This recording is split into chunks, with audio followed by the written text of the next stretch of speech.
काकभूषण जी कौन है और वे वहाँ क्यों रहते हैं, ये भी हमारे अंदर दिमाग में क्वेश्चन आता है। तो वो राम भक्त थे, अमर योगी थे, और कहा जाता है उन्होंने 12 बार रामायण और 16 बार महाभारत भी देखी, ऐसा कहीं मैंने बोला भी है, सुना भी है। तो उनका मूल जन्म त्रेता युग में हुआ था, पर वे कालातीत बियॉन्ड टाइम थे। ये समझना बहुत जरूरी है।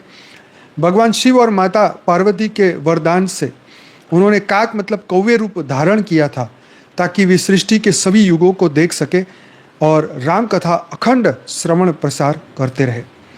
देखो, बड़ी मेहरबानी कि उन्होंने इतना कुछ देखा और फिर लोगों को बताया। हाँ, कितनी मस्त बात है। वे सदैव निमिषारण्य के वट वृक्ष के नीचे राम नाम में लीन होकर राम कथा सुनाते रहते हैं। वहाँ ऋषि देवता सिद्ध भक्त निरंतर उनके दर्शन करने आते हैं। तो ये त्रेता युग का समय था, ये उत्तरार्ध था।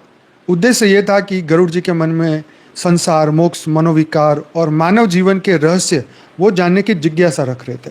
भगवान श्री ने रेफरेंस दिया। हाँ, तो काग रूप में वो थे, पर स्वरूप से वो ब्रह्म ज्ञानी योगी थे। तो मानव जीवन का महत्व, सुख दुख का रहस्य, संत असंत का स्वभाव, अहिंसा, पाप पुण्य का विवेचन और अंत में मनस रोग की व्याख्या।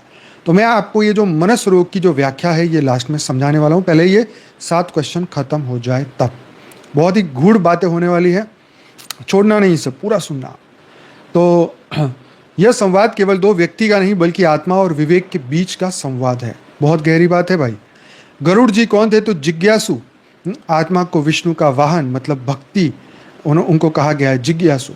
जिज्ञासु आत्मा को जो विष्णु का वाहन कहा गया है। काकभूषणी अनुभवी ज्ञानी जो राम में स्थित रहते हैं। निमिषारण्य मतलब आत्मा का पवित्र वन जहाँ वासनाओं का अंत होता है। क्या बात है भाई, क्या बात है।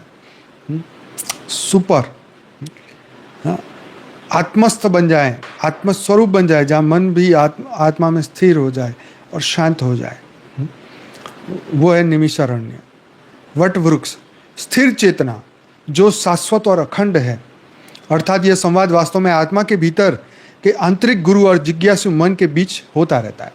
तो आंतरिक गुरु हमारी आत्मा और जिज्ञासु मन, तो उसको आप जानते ही हैं।